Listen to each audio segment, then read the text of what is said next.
Bonjour à tous, nous poursuivons aujourd'hui avec la 4e Mishnah du 16e péril. La Mishnah nous enseigne le cas d'un homme qui est tombé dans la mer et qu'on n'a pas retrouvé. Peut-on témoigner que pour qu'elle puisse se remarier, témoigner qu'il est mort?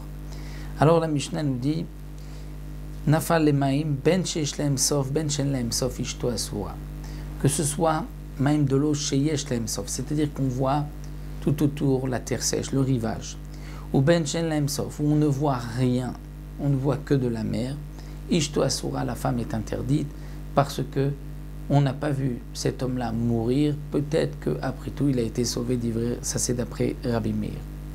Mais les Chachamim ne sont pas d'accord, comme nous rapporte ici le Barthénois. Les Chachamim pensent que si, effectivement, il est dans un endroit où on voit la terre sèche, et on sait que pour arriver jusque là-bas, il ne peut pas arriver vivant, donc c'est sûr que là, on peut dire qu'il est mort.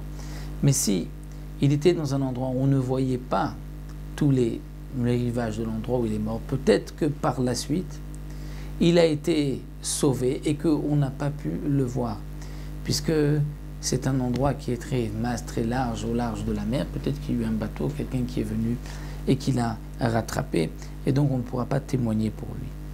La Mishnah poursuit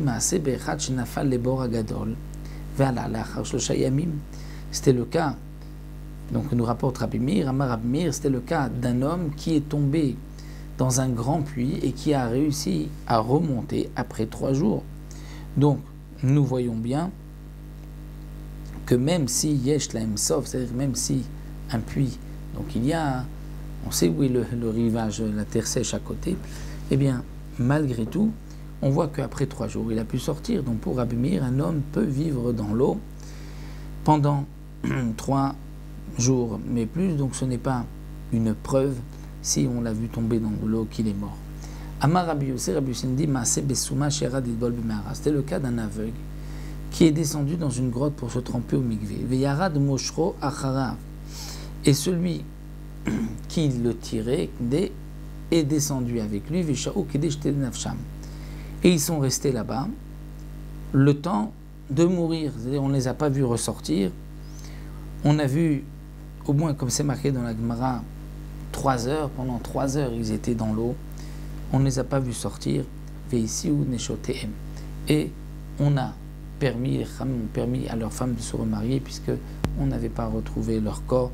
Et pendant 3 heures, on a vu qu'ils étaient donc certainement sous l'eau. C'est sûr qu'ils sont morts. Veshuv maaseh be'Asia, et c'était aussi le cas en Asia, en Asie, be'echad shuleyam, c'est un homme qu'on avait fait descendre à la mer, velo ala beyadam el raglo, et donc certainement qu'il avait été attaché à une corde pour faire un peu de plongée, et ensuite lorsqu'on a tiré, on n'a retrouvé que son pied. Velo ala beyadam el raglo, amur chachamim ont dit, minar kuva ul ma'ala tinase. Si on a vu que minar kuva ou les mala, c'est-à-dire tout dépend où a été coupé le pied. C'est-à-dire que si c'est minar kuva ou le mala, c'est-à-dire que si c'est du genou et plus haut que on a retrouvé le morceau, tinasé, elle pourra se remarier. Pourquoi? Parce que c'est sûr qu'il est mort. Il n'aurait pas pu vivre ainsi puisqu'il a perdu partie de son pied. Mais minar kuva ou les mata, tinasé, mais c'était du genou vers le bas. Là, elle ne peut pas se remarier parce que peut-être que son mari est encore vivant, parce qu'il peut vivre même s'il a une partie de son corps qui s'est détachée.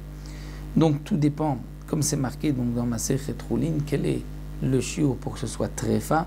Donc si la partie qui nous est restée dans les mains l'empêche de vivre, donc on pourra témoigner pour sa femme, dire que son mari est mort. Sinon, alors, dans ce cas-là, on ne pourra pas témoigner parce qu'il est peut-être encore vivant. Voilà, nous allons nous arrêter là.